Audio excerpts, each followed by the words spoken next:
I'm going to be looking through and helping you walk through a PowerPoint that I put up on Blackboard called Responding to Professional Articles. This is going to be helpful in this first and for the rest of the articles that we're going to work with throughout this semester in English 002. And the reason I have this PowerPoint for you and I want to walk through it with you is that I think everybody needs a little bit of a reminder of all the strategies we can use to be better at reading things, be better at evaluating things, and just to increase our knowledge as we read in our reading comprehension. In the PowerPoint, if you go ahead and pause me here in just a second, go in, click on it, tell it to print for you and print 3 slides per page. That way you get little sections off to the side where you can write some notes. Okay, so do that. Once you have your PowerPoint in front of you, your handout in front of you, I just want to walk through how PowerPoints work as well. Most of the time when I'm in a regular classroom, I don't use them as my teaching base because I think they tend to get very boring for students. They're pretty boring for teachers too, so but I think it'll be helpful for us to have things written down step by step in this time so that you have something to follow along with and so that you can add to your own ideas here.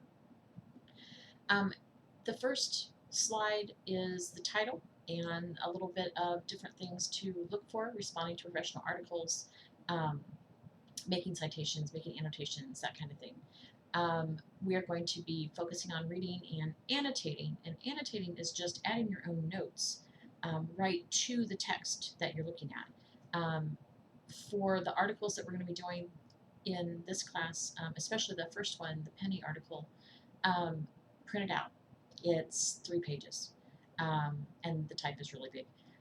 But if you print it out, you can mark on it in ways that you can't do online.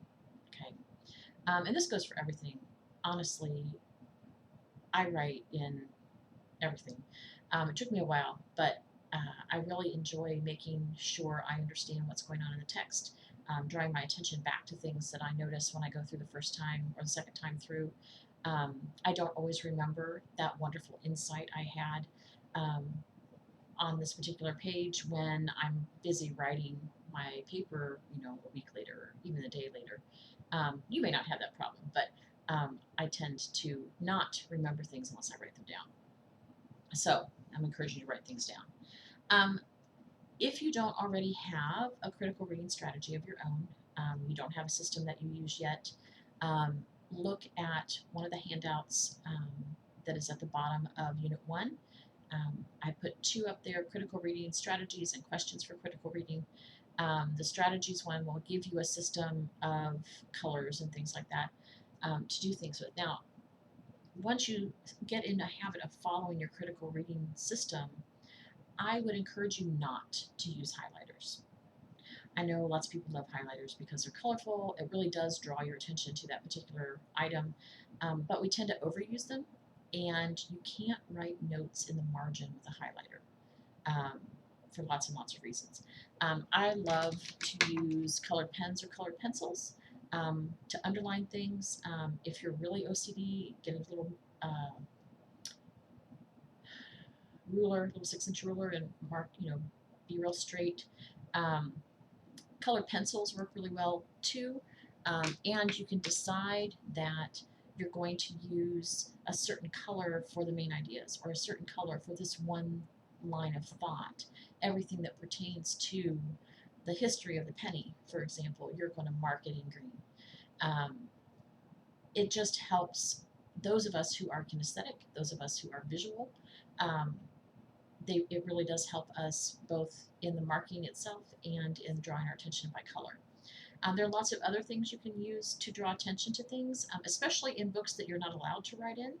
If you get a library book or you're renting your textbook, plain old pencil works pretty well. Just use a different symbol for different things, little star, little circle, little exclamation point, whatever. Number the pieces that you're going to use, number the pieces, the main points, number the pieces of evidence used underneath that point. I tend to do regular Arabic numbers 1, 2, 3 for main points, and then do little ABCs underneath, or 1.1, 1.2, 1.3. Depends upon what works for you. Another way to mark things without leaving a permanent mark is to use some sort of flag or sticky note. I like the little plastic ones. I know, more plastic, sorry. Because you can see through them, and because they last longer. Now, I have multiple kinds of sticky notes, little post-it notes, and other brands of notes in various sizes that I like to use for different things. You have to find something that works for you, that you can remember. It can't be too complex. You can't have 20 different colors and 10 different items and all that, or it just kind of gets lost. What did I mean by the lavender versus the purple?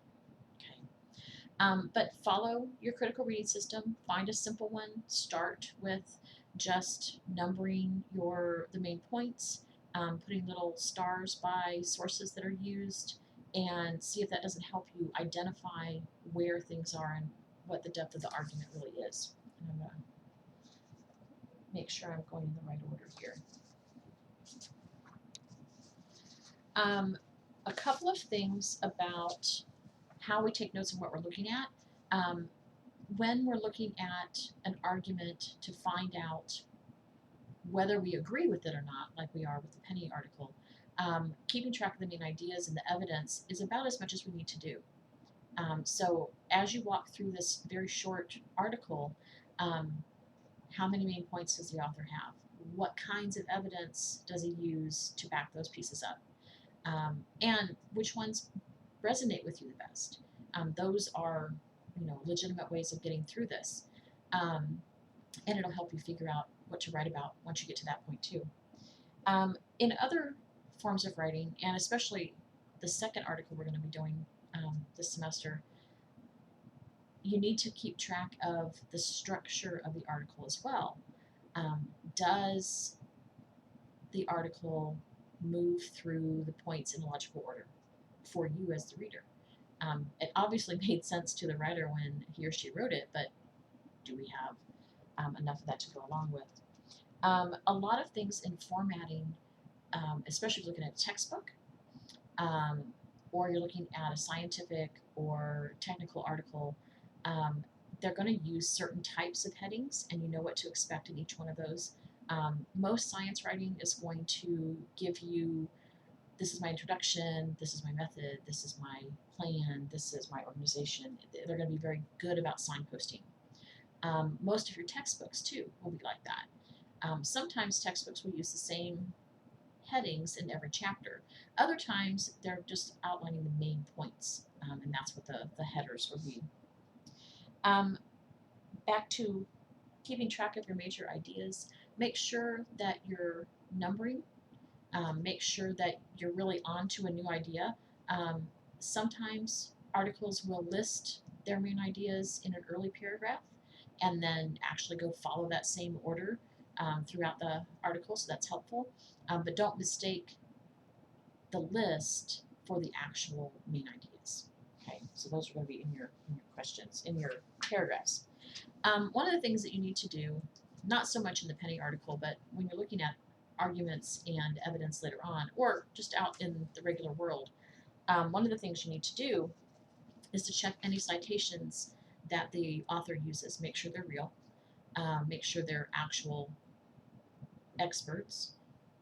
And then look at the article and see if they're giving you statistics. Everybody says numbers don't lie. Percentages can, though. If there's no backup, how many people were polled? Okay, 5% of Americans think X. Okay, how many did you poll? 340 million people. 5% is still a pretty big number. My guess is they probably talked to 1,000, maybe 10 total. So if you don't know what the baseline is, you can't really judge whether the percentages mean anything in the here and now. So check those out. And also check out anything about the author, him or herself. Find out what their expertise field is, find out where they teach or where they work or what they do, and see whether they are legitimate for this particular topic. Look at your earlier notes when you get to the conclusion and see how many of those point directly to the conclusion. How many things did you catch? How many things did they start talking about and then didn't finish? We're all guilty of that. Recheck any conclusions that seem contrary to what the articles actually said. Make sure that you didn't miss a not or a never.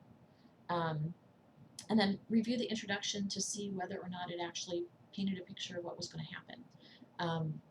Just because something is published doesn't mean it's perfect. Okay. One of the things that we do about to read critically is to ask questions as we go along. And one of those things, we're going to ask questions about each section. We're going to ask questions about who might disagree with this, reasonably disagree with this, what might they say, how can we answer them. And we're going to ask questions at every point. In the introduction, we want to make sure that it sets up the rest of the article. We want to make sure that we know what the author is actually going to talk about, what's their premise, what's their main idea, what are they trying to prove. Are those promises fulfilled? How well? If they're not fulfilled, why not? Is there enough background information for you to follow it? Especially if you are the intended audience. A lot of the things that we're going to be reading this semester are not initially intended for college students. They were for a broader audience, or they were for more specific audience. And then we have to see, okay, how well does it work for us? That's the other part of that. We ask questions about main ideas. Are they in the same order? Are they in a logical order? Does point one lead to point two, or is it a totally new idea? And sometimes that's true. Sometimes you'll have 2 or 3 main ideas listed out at the beginning that don't get tied together until the next section. And that's okay, as long as they get tied together eventually. Asking questions about evidence. Where does it come from? Can we believe it? Does it make sense? Is it the best use of this particular piece of evidence? Should it have gone in a different section? Should they have given it up? Is the source reliable? And a lot of this today, we have this proliferation of what folks call fake news. We have to be careful, and we need to look at sources that are experts in their field. It doesn't mean you can't listen to whoever you like. It just means that if you're taking advice about, say, the coronavirus, you want to be taking your advice from people who are experts in a medical field. Just because your favorite movie star or your least favorite politician says something doesn't make it true or false. Okay, so always back it up with an actual expert. When we're asking questions about the conclusions, do they logically follow from the article? Do they logically follow from the evidence? And sometimes yes, and sometimes no. Very often people mistake the depth or height of their feeling for the usefulness of their argument, and that's not always true. Just because we really, really like something, or we really, really think this should be done, doesn't mean we have all the best evidence. Okay.